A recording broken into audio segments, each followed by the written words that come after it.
and welcome to Power Play. I'm Vashi Kapelos in Ottawa on this Tuesday. Tonight, shots fired at the U.S. Consulate in Toronto. What will the Prime Minister do to restore the safety that Canadians had before his Liberal government took office? We want to protect synagogues. We want to protect community centers. We want to protect places of worship, which is why C9 is before this House today. Two suspects fired multiple shots at the U.S. Consulate in Toronto early this morning in what police are describing as a national security incident. It comes after 3 synagogues in the region were also shot at in recent days. What's the federal government doing to address this? Liberal MP Leslie Church will be here coming up, and I'll ask her then. Mixed messaging. Today will be, yet again, our most intense day of strikes inside Iran. The most fighters, the most bombers, the most strikes. U.S. President Donald Trump and his administration have offered contradictory explanations on their military campaign in Iran, particularly on the objectives and timeline. The former head of Canada's military and former head of Canada's Navy will join me in moments together to give us their analysis on where things stand and what could happen next. Plus, should Canada ban social media for kids? Naturally, this issue of an age of majority would be part of the consideration of that. It's something that our caucus is carefully studying right now, and as we get the proper information, we'll be taking the right position. Both Prime Minister Mark Carney and Conservative leader Pierre Poilievre say they haven't made up their mind on the issue yet. So how much could political considerations weigh on decisions about big tech? Our front bench will be here to talk about that. Dan Moulton, Larissa Waller, George Soule, and Laura Stone. That's coming up a little bit later on in the program. First, though. President Trump says that Iran is in a place of unconditional surrender. He's not claiming the Iranian regime is going to come out and say that themselves. What the president means is that Iran's threats will no longer be backed by a ballistic missile arsenal that protects them from building a nuclear bomb in their country. I could make an empty threat, but if I have no actions to back it up, then it's an empty threat. And so President Trump will determine when Iran is in a place of unconditional surrender, when they no longer pose a credible and direct threat to the United States of America and our allies. White House Press Secretary Caroline Leavitt there insisting the United States operation in Iran will end when President Donald Trump determines military objectives have been met. There have been more questions than answers on what exactly those objectives are since the U.S. and Israel launched joint strikes on Iran 11 days ago. Trump and his administration have so far offered mixed messages on what exactly it wants to achieve in the campaign, as well as the war's timeline. Yesterday, Trump, for example, said the strikes on Iran are a little excursion that would end soon, but also said the U.S. has, quote, won in many ways, but we haven't won enough. Today, U.S. Secretary of War Pete Hegseth promised the most intense day of strikes to date. Have a listen. We could call it a tremendous success right now as we leave here. I could call it, or we could go further, and we're going to go further. But the big risk on that war has been over for 3 days. Today will be, yet again, our most intense day of strikes inside Iran. The most fighters, the most bombers, the most strikes. We will not relent until the enemy is totally and decisively defeated. This conflict has so far spanned sea and sky, from airstrikes to the closure of the Strait of Hormuz, the world's most vital oil transit point. And with me now to talk about exactly that, former Chief of Defense Staff, General Tom Lawson, and former Commander of the Royal Canadian Navy, Vice Admiral Mark Norman. Hello to both of you. Thank you very much for making the time. I appreciate it. General Lawson, I'll start with you. Today, the Secretary of War, Pete Hegseth, said that it would be the most intense day of strikes in Iran. That's how he characterized it. What do you read into that? Well, more of the same, Vashi, and it's a little concerning. And before I give you a direct answer, I have to say that I am among those who believe that this regime deserves every bit of retribution they get from anybody. But having said that, that's just so I can say the next thing, and that is that I believe that when Pete Hegseth speaks, he reveals that the entire administration is dealing with tactics when they should be dealing with strategy. And they should have had that strategy in place weeks ago when this started. And that is a clear strategy to get to the desired outcome. If you don't have that, in the military, we used to say tactics are fun, strategy is hard. And I say that, of course, glibly because people are dying over there.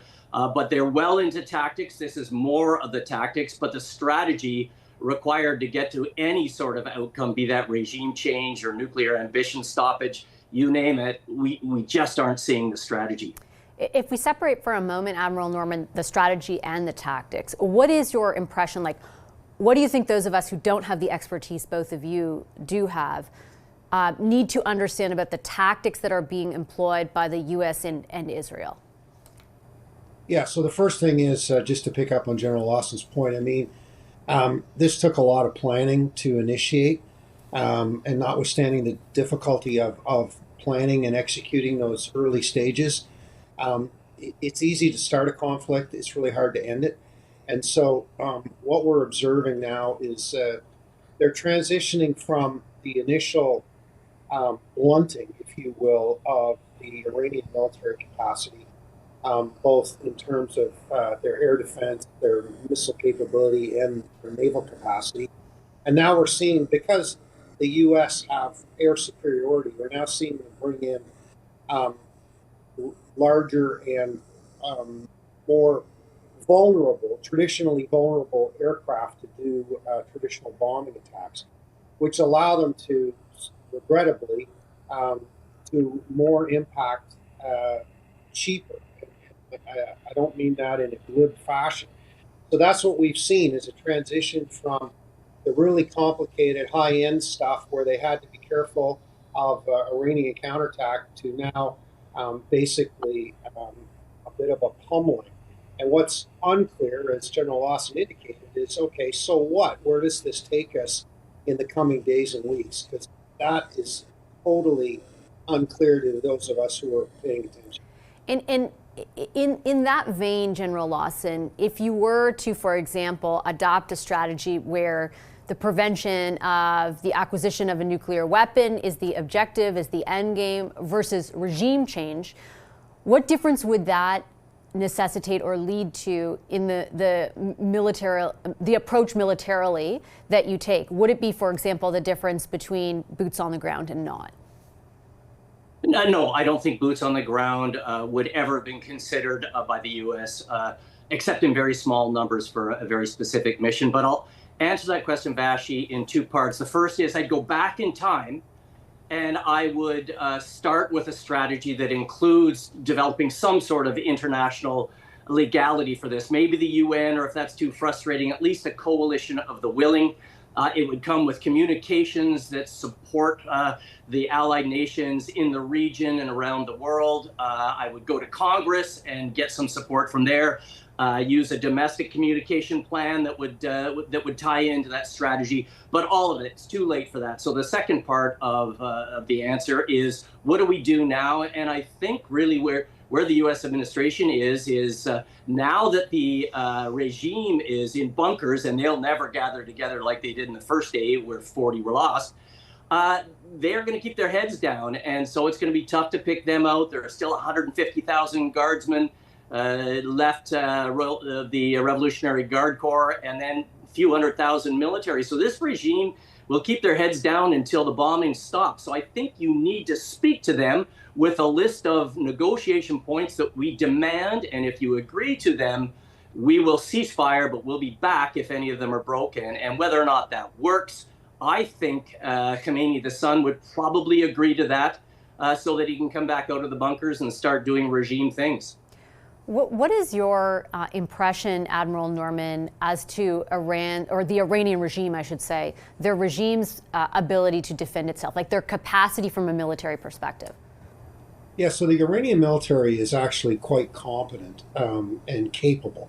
And those are two distinct elements of overall capacity. So, and they clearly have been blunted. There's no question. If there is one truth to a lot of the rhetoric we're getting out of the Pentagon and the White House right now, is the fact that they have had a significant impact on the military. So that's a fact. But I don't believe that they're fully done yet. I do agree with General Lawson that part of the problem you're going to have is that the senior leadership of the regime are hunkered down. And that's never a good position to put your enemy in. It might feel good on an emotional level, and that's, I think, some of what's spilling out into the public domain here. But it's not good from the ability to actually have coherent, cogent conversation with your adversary. They're in a defensive posture. I think they are accepting to some degree the limits of their capability, but they also have some very disturbing asymmetric capabilities, and I'm very worried about some of the terror cells and other things that have yet to be activated. And I don't think we've fully seen the end of their capacity to block the Straits of Hormuz. Yeah, I do want to follow up on that point because there was some speculation. I mean, the Secretary of Energy in the U.S. was saying the Navy escorted a ship, and then that post on social media was deleted. And I'll ask both of this of you just to conclude the conversation. General Lawson, like what do we need to know about the Strait of Hormuz, and does the U.S. Navy have the capacity to do that? Well, I think so. However, ship by ship, when 20 ships would normally be traveling through there in an hour and a half, the Admiral will know more about that than I would as a pilot, but it becomes a very expensive way to get the oil out of the Straits of Hormuz. I think that the idea of not attacking much of the network, the oil network, the petroleum production network in Iran, was very specifically part of the strategy with the idea that that would not be interrupted. But it looks like the Iranians are willing to do that, too, as part of their tactics. Last word to you, Admiral Norman, on that. As General Lawson indicated, you would understand that from a Navy perspective very well. What should we know about the Strait? Yeah, so I mean, it is an essential waterway, and as the general indicated, I mean, the kind of volume we were seeing before the conflict was roughly 150 ships a day. Now, not all of those were carrying oil, but the vast majority were. And so, even if you were to create a very capable and sophisticated escort capacity, you're probably only going to move 10% of that volume on any given day. So I agree with General Lawson's assessment. I think the Americans have intentionally ignored the production capacity of Iran because they see that as a future opportunity, but equally the distribution of oil. And remember, it's not just all Iranian oil. There's other bits moving through that canal. And so, you know, this is a problem, and we're already seeing it impacting not only the markets, but you're seeing it at the pumps, and sadly, like we saw before during COVID and other things, you're going to start to see the secondary and tertiary impacts of this in the cost of goods as everything has to move using those fossil fuels that are now becoming increasingly expensive. So this is just one example of the problem, and I think it's also an indicator of how Washington is we're starting to see fractures even in their own narrative. They're realizing that this is more difficult, perhaps, to deal with those long-term considerations. As General Lawson said, the strategy here is clearly lacking, notwithstanding how they may be declaring some success in the short term. Okay, I'll leave it on that note. Vice Admiral Norman, General Lawson, thanks very much for your time today and your analysis. I appreciate it. Thanks, Vashi. We also got an update today from Foreign Affairs Minister Anita Anand regarding Canadians who have fled the Middle East. More than 7,000 Canadians have now left since the conflict in the region began, and that includes more than 4,300 Canadians who have returned to Canada between March 4th and March 8th. The minister also provided an update on the number of people still seeking assistance. Have a listen. I want to underline that demand has begun to decrease.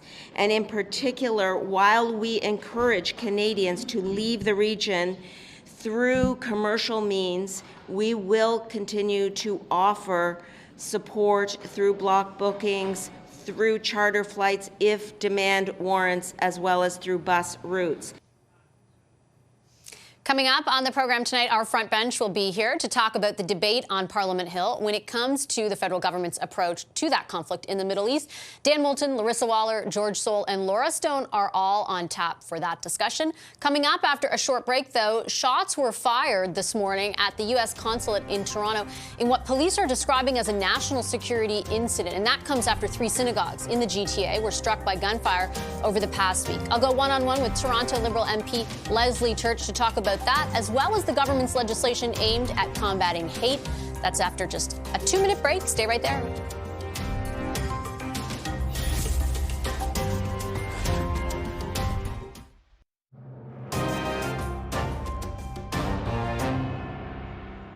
As this is a national security incident, and we are working with Toronto Police and others to understand the motivations of those involved. There's obviously formal communication going on with our U.S. counterparts, the FBI, the consulate itself here. We've had members at the consulate here this morning, along with Toronto Police, meeting with staff here and their senior executive to discuss the incident. Welcome back to Power Play. Toronto police are investigating after shots were fired at the U.S. consulate in Toronto early this morning. At around 5:30 a.m., police say 2 suspects exited an SUV and proceeded to shoot at the building. No one was injured, but police say it's being treated as a national security incident and terrorism can't yet be ruled out. It comes on the heels of 3 other shootings targeting synagogues in the Greater Toronto area over the last week. And that all led to a debate and question period today on what the federal government is doing to counter those crimes. We have criminals released on our streets, and now our synagogues are being shot. Iranian dissidents killed on our streets, and there's 700 IRGC terrorist agents on our streets. This government's sanctioned over 200 individuals, over 200 Iranian entities. This government is investigating over 17,000 individual cases. We are protecting this country with 1,000 more RCMP. 700 IRGC terrorists in this country. It doesn't matter if they're banned. If they're on our streets, they are a danger. They're shooting up synagogues. We want to protect synagogues. We want to protect community centers. We want to protect places of worship, which is why C9 is before this House today. That bill that you just heard the Prime Minister reference and that you saw he and the leader of the Conservative Party debate is known as C9. It's the government's anti-hate legislation. Toronto MP Leslie Church is the government's point person on this, and she is with me live in studio right now. Hi, Ms. Church. Good to see you. Thank you for making the time. Hi, Vashi. The criminal offenses related to hate, mischief, intimidation, harassment are already such, right? They're already criminal offenses. Police already have ancillary powers, too, like creating exclusionary zones for protests. Is this a problem that needs a new law or simply better enforcement? It absolutely does. In fact, we actually heard from police associations about the need for clarity in our laws. Canada has a long history of having laws dealing with hate speech and hate crimes, goes back over 60 years. But what we've seen is how hate manifests itself now on our streets and in our communities. The law isn't clear. And so C9 is the Combating Hate Act. It's an act that we campaigned on last spring, that we brought forward this legislation when the House came back in the fall, the first week back, and that we've been debating ever since. And the tools that it offers to law enforcement in particular to really crack down on some of the instances of hate and violence that we're seeing in our communities like mine in the heart of Toronto, is very important. In general, when you were first talking about introducing this bill, there wasn't a ton of political pushback to it. There seemed to be consensus among political parties around some of what you just described, right? That what was occurring because of, basically since October 7th, really, and the start of that war, was not acceptable on Canadian soil. There is one aspect of the bill, though, that has generated a ton of debate, and I think that Conservatives would argue, for example, has extended the period through which this is being debated. I know that your party characterizes what they're doing as obstructive, but they characterize this amendment, which is largely around an agreement you made with the Bloc Québécois to remove the defense of religious exemption. I looked through 50 years of the hate law appearing in court. That defense has never successfully been used. Why did you have to take out? Well, a couple of things. First of all, I think that we know that the Conservatives have been divided on this from the get-go, even dating back into the last campaign. So it's not a surprise that they are looking for ways to try to stall and deflect this bill. When it comes to the religious exemption, I mean, we were looking for ways to move this bill through committee. The religious exemption, as you mentioned, has never been successfully used. It predates the Charter.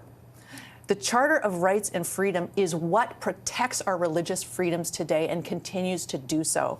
So I would just say that as this bill moves forward, as we hopefully bring it back into the House for its final days of debate, that we have an informed debate about this, because there's been so much misinformation about the impact of what's called that religious exemption that hasn't been used, and that right now the bill relies on the Charter to protect Canadians' right to pray, to read religious texts, to teach religious texts. That is not impeded by that amendment around the religious exemption that Conservatives would have you believe. Then why even remove it? And let's remove the Conservatives for a moment and refer to religious groups who have voiced concern about the fact that you are removing that defense. The National Council of Canadian Muslims were deeply concerned that the bill could undermine civil liberties and disproportionately impact already marginalized communities. The Canadian Conference of Catholic Bishops, writing in a letter to the Prime Minister, removal of this provision risks creating uncertainty for faith communities, clergy, educators, and others who may fear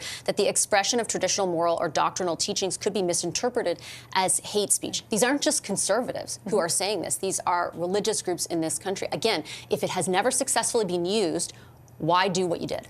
Well, I hope that the message that we are sending to all groups and all Canadians right now is captured by an amendment that we put in for greater certainty, to reassure Canadians and organizations who may have been hearing or fearing wrongly that this would somehow impede their religious freedoms. It doesn't. It won't. We have spelled that out in the bill that we're proposing to bring forward back to the House, that those religious teachings, texts, prayers, scripture are protected, that your religious freedoms are protected. I mean, the whole heart of this bill is about ensuring that Canadians can pray safely and in peace and proudly at the synagogue, temple, church of their choice without facing fear and intimidation. That's the purpose behind this bill. And so we are continuing to work with those organizations.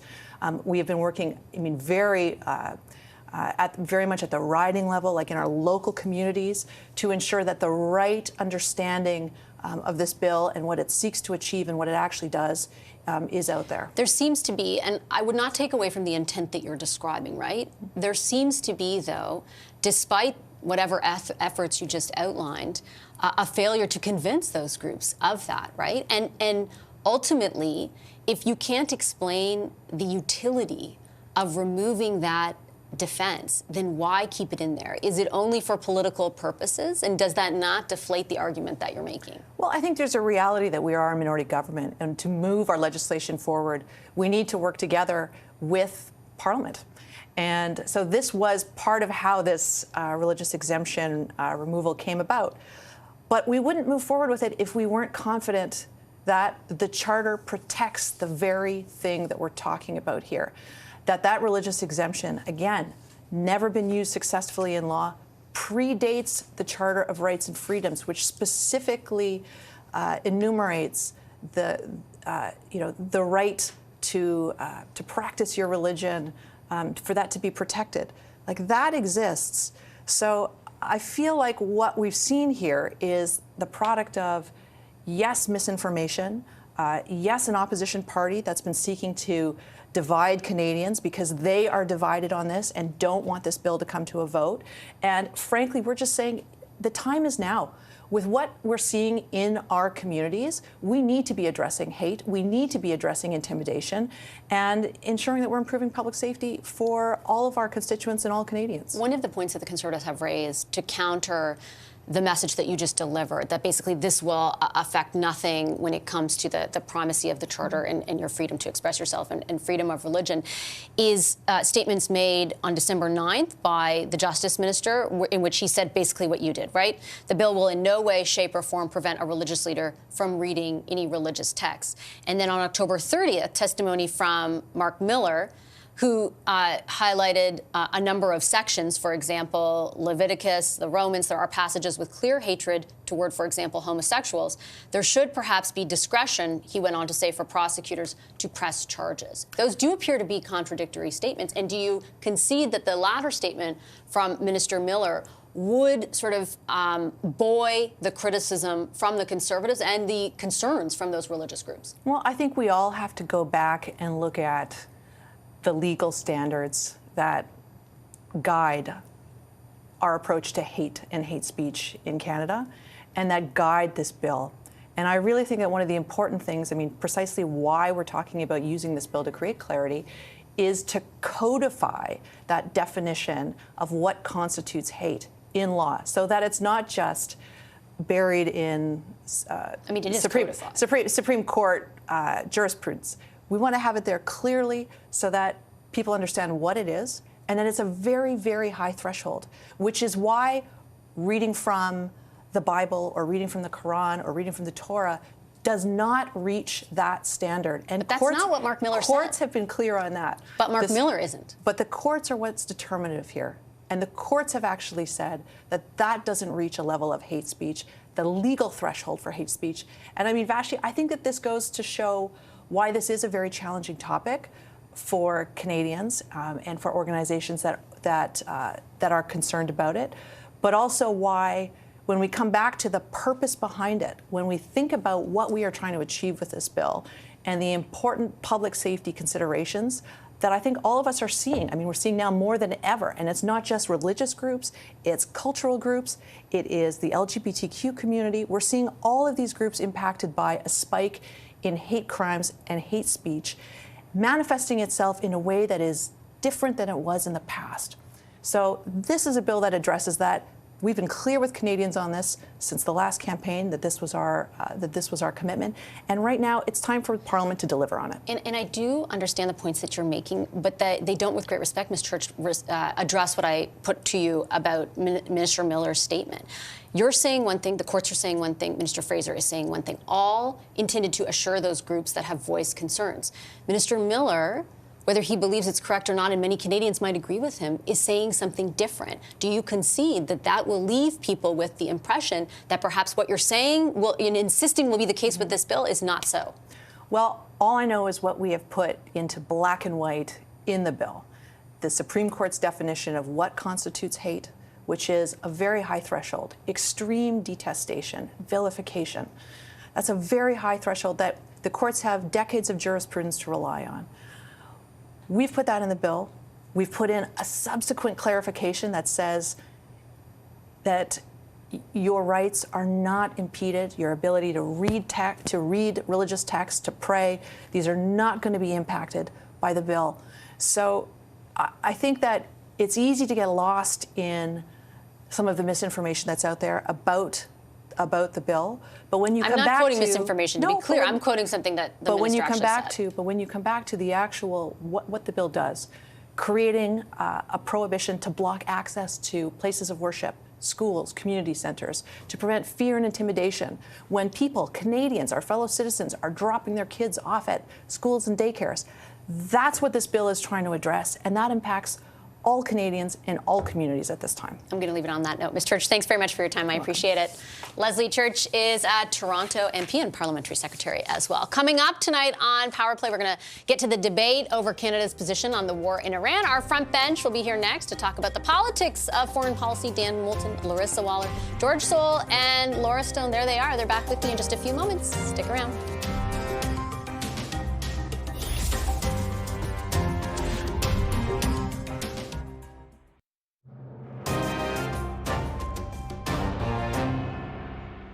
This position, Mr. Speaker, has not changed.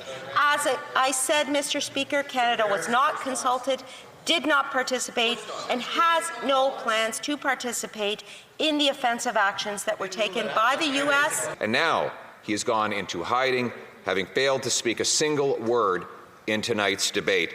In this time of crisis, Canadians deserve to know where the Prime Minister stands. Indeed, they deserve to know where the Prime Minister is. I don't believe that the lack of clarity and coherence in the last 10 days have contributed for Canada or Mr. Carney to pretend to any kind of leadership.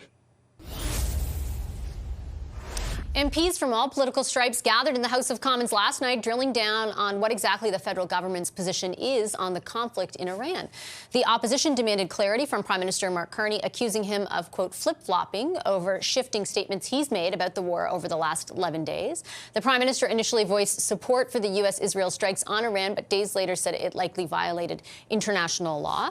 Mark Carney took flack from the opposition for being absent as well at last night's debate, which he missed due to a previous commitment. His itinerary for today initially did not list question period, but was later amended to include it. Let's bring in our front bench to talk about all of that. Former senior advisor to the Liberal Ontario governments of Dalton McGuinty and Kathleen Wynne. Dan Moulton is here. He's now a partner with Crestview Strategy. Larissa Waller is the founder of Hanley Strategies and a former head of communications for Ontario's Conservative Premier Doug Ford. George Soule was Director of Communications for the federal NDP, now a principal at OnStep Strategies. And Laura Stone is a Queen's Park reporter for the Globe and Mail. Hi, everybody. Good to see you tonight. I appreciate you making the time. Dan, I'll start with you. What do you think of the way in which the Prime Minister's policy has been criticized by the opposition? It's been a focal point for them, kind of culminating in this debate, which I should say was convened by the government last night, and then the Prime Minister wasn't there. What do you make of that? Well, look, I think it's not surprising the opposition are trying to make hay here. They are seeing an opportunity to poke holes in the government's position, and that's their job. That's what the opposition are meant to do. It's part of a healthy democracy. So, of course, we expect the opposition to be behaving this way. I do think the government makes a point, though. It's public statements on this topic have, I think, evolved as the situation's evolved, right? It was very clear the Prime Minister made a quick response to the action by President Trump in a real politics sort of way. He was out there trying to articulate Canada's position, which has long been that there should be regime change in Iran and that they are the world's largest sponsor of state terrorism, that there are positive objectives at play here. And, he was quick to say that. As the situation's evolved, I think his public statements have with it. There's a fine line to walk here, and I think he's been doing that quite skillfully. I do think it is typical. I think as Canadians, we tend in our public conversation on these topics to cast ourselves and our government's policy as the main character in this story. I don't think that's the case. And so I think we should be realistic about what our diplomacy should be seeking to achieve in this circumstance. I think the Prime Minister has said, look, we see benefits in this, but there are obviously also risks. And I think he's talking about that in the context as much as anything in the domestic political environment, in which there are different constituencies within this country that are very strongly in support of regime change in that country.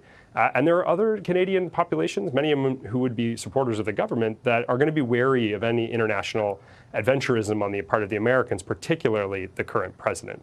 And so I think he's trying to walk a careful balance here. And yes, of course, the opposition are going to try and poke holes in it wherever they can. I do think there is a real tension between, not the politics, but as Dan put it, Larissa, the fact that the Iranian regime is as terrible as it is, right? Objectively so, and that so many people in this country outside of it, and in Iran especially, want to see regime change.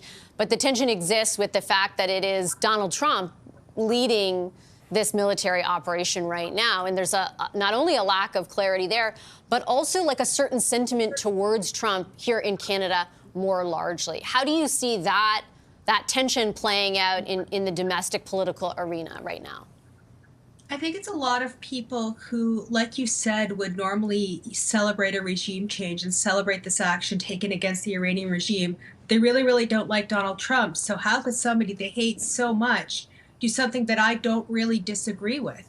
And I think that maybe there are a lot of liberals sort of trying to figure that moral predicament out. I think the Conservatives have been unwavering in their position on the Iranian regime. It has been a long time, almost a pillar in conservative foreign policy that they want to see a regime change, and they want to see the federal Liberal government crack down on the Iranian regime and their operations and their presence in Canada.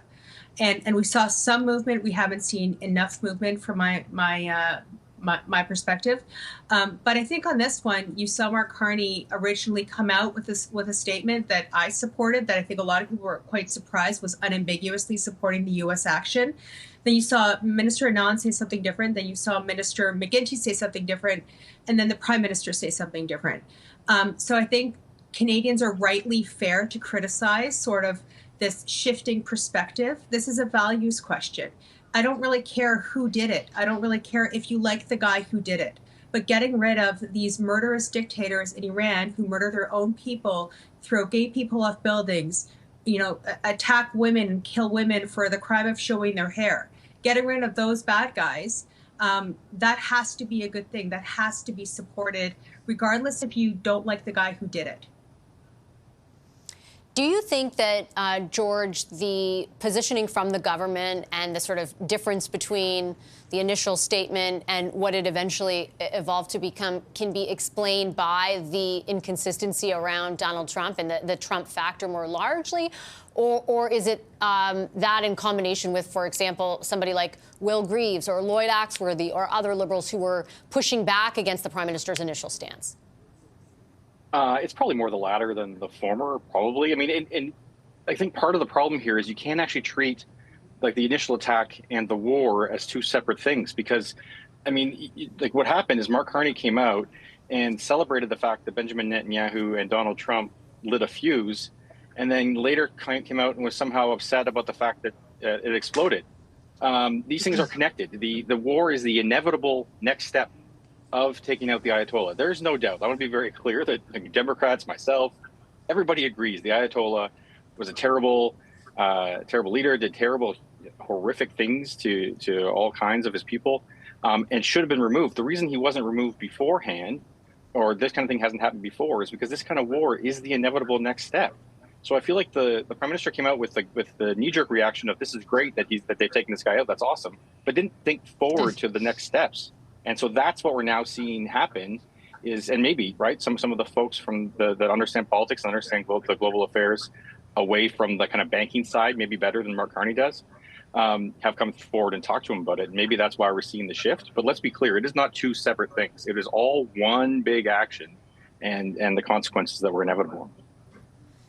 The Liberals argue, Laura, that there isn't a difference in the position, that it's just simply, evolved to reflect the different realities. Obviously, as we've heard tonight, opposition says, no, these are different things that you've said at different times that don't all add up. How would you split the difference, if at all? Well, look, I mean, I think there's been kind of a dearth of explanation, and from that comes criticism. I mean, I think most people would have expected the Prime Minister to attend that debate tonight, and understanding that he had other commitments, he had places to be. But as you noted, this was his government that organized it. He could have shown up for maybe 20 minutes and given a statement and answered some questions. I know he did that in the House today when that was added to his schedule, but it's an important debate to have. And there's been some nuance added to the government's position. There's been maybe some time to think about things. There's been an evolving situation to react to. I think everyone kind of understands this is happening in real time, but I think the problem is that there hasn't been a sufficient explanation from the person at the top, the Prime Minister, to speak directly to Canadians. And I think that's where the problem has come in. Today, the debate in the House of Commons seemed to shift more towards the domestic circumstances and fallout from this. And, that could be the next step in this debate. But I think communication is key here. And I think there's now kind of this perception a little bit with all of the Prime Minister's travel. And then there's an understanding, I think, on the part of the Canadian public why this is happening. But he still has to remember to speak to the Canadian people. And that might be one of the lessons that came out of this incident with Iran and the shifting positions or the added complexity to Canada's position and the explanation and the description that was added to it. And that might be perfectly fine and understandable, but I think there needs to be more of that on the part of the government.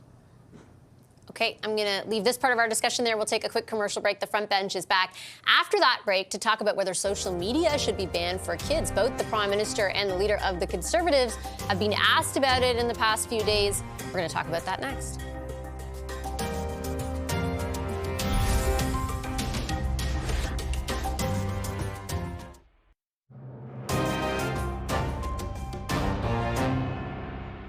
naturally, this issue of an age of majority would be part of the consideration of that.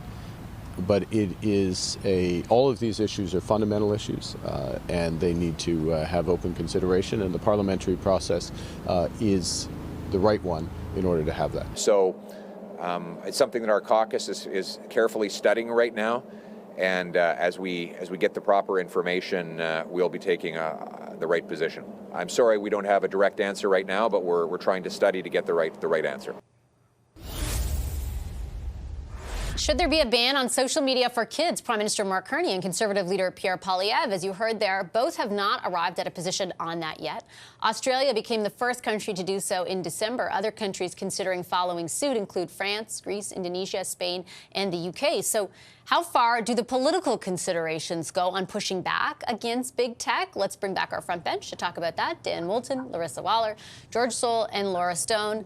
George, I'll start with you. The Prime Minister's comments there also included reference to whether or not it would be part of the online harms bill. That's a bill that existed for years in potential, like not in real land, but in potential land under the previous government. Ended up dying because it was a minority government. And now there's a promise to at some point bring it back. But the Minister of AI, who I had on my show over the weekend, couldn't provide an exact timeline. How delicate a balancing act is it, politically speaking, in deciding how far governments will go on pushing back from a legislative perspective or a regulatory perspective against these big companies? Well, I mean, it's complicated on dozens of different levels. I mean, we've already seen what happened when they tried to draw a line around funding, and Facebook now no longer puts Canadian news online. So you can see how big those big companies can push back and how much those big companies now kind of run our lives. I mean, I think that's part of what's going on here, too. Like, one, I agree, it's hard to come up with a solid solution on exactly not just why or should we, but also how would we have age verification on social media. So, you know, it's just a tick box that says, yes, I'm older than 16. Like, I'm pretty sure my 12-year-old can figure out that complex system.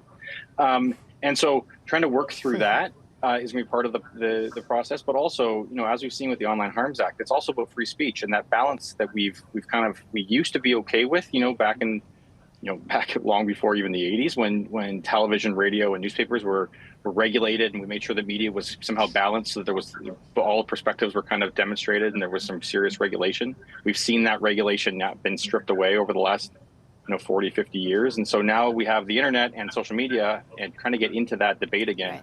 I don't think our politicians are ready for it, and you combine that with us being right next door to America at its best days, let alone when Trump's in charge, and none of this is going to be easy. Well, it's not just being next door to the United States, but both the Trump administration, Larissa, and prior to that, the Biden administration were really pushing back against any regulation at the federal level when it came to these big tech companies. How much do you think that will weigh on considerations going forward? I don't think there's an easy answer. I think what we're looking for in layman's terms, are seatbelts, right? We need guardrails and seatbelts. And I don't think that it's fair to say that we can't prevent more tech and more AI and more presence of social media in our lives, but we need some protections there. And I can fully appreciate that both the Prime Minister and Pierre Poilievre understand how complicated this is. I would love to say no more social media to my 13-year-old, and there's no more social media. But my 13-year-old and my 11-year-old will figure it out pretty quickly. They'll figure it out before I even know how to turn on or update my latest app, right? Kids are good at this. And I think that the government is at least realistic to how hard it is going to be to bring in these seatbelts and these guardrails. And so I'm actually okay with them taking their time and figuring this out. Where we get into a little bit of danger here, other countries are doing this faster than we are. Are they doing it correctly? I don't know. We're going to see. But there's pieces around AI and data sovereignty that if we don't get ahead of right now, we're going to be way too far behind. So I hope that we don't kind of put it all together, but we move forward on the things we can, and we do take our time on the things that are really, really complicated. Dan, what do you think about that? Well, look, I think there are political parties around the world who are seizing what they see as a political opportunity in introducing age verification for social media with parents, right? I think a lot of parents at an instinctual level will say, I like the idea, in theory, of limiting access for kids on social media. They don't like what they're seeing. They don't like how it impacts their kids' life, and they like the idea in theory. And political parties are saying, hey, let's seize that. We haven't had this debate in Canada, and I think other panelists are right to point out the fact that other countries are leading on this. Let's see how they do. I think the Prime Minister indicated as much in the example of Australia. We'll see how it goes in Australia. We'll see lessons learned, and we'll take a look at the issue. The question will be what political party in Canada seizes this topic first. And I think, we're seeing both in the clips that you played there, the Liberals and the Conservatives saying, we need to do more studying on this. We need to have more debate on this. We're not really sure whether or not we want to grab it.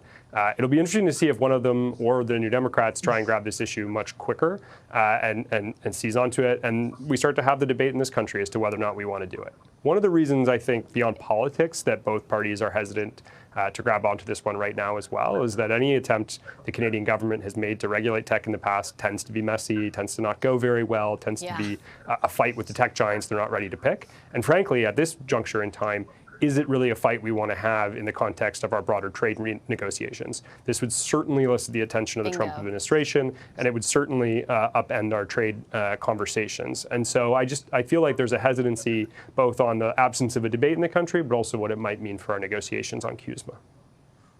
I have just a minute left. It all goes to you, Laura. I think Dan hits the nail on the head. Like, that is the prime political consideration, I think, how far to push back against something in the middle of this trade negotiation. Listen, I would like a social media ban on myself, but even I don't have that level of self-control. No, I think this outright banning it, I think, is a little bit ambitious for Canada. Like, quite frankly, I think Dan points that out, that the federal government's past attempts to regulate this field have not gone well. I think baby steps is probably best, but I think it is a debate that Canadians would want to have, that parents want to have. They want to know what their kids are doing online. They want to talk about parental controls. But I'm not sure that this country is ready to go towards an outright ban, and the relationship the challenge that would present with the United States and the complications that it would present. I just don't think that there's an appetite for this right now. I think the focus is on affordability and the economy, and this one will. Maybe it'll be talked of in the background, but and studied, but I don't think anyone's going to jump into the fray quite yet. I'll leave it there. Thanks, guys. Appreciate a great discussion. Our front bench, Dan Moulton, Larissa Waller, George Soule, and Laura Stone. Our takeaway is next after a short break.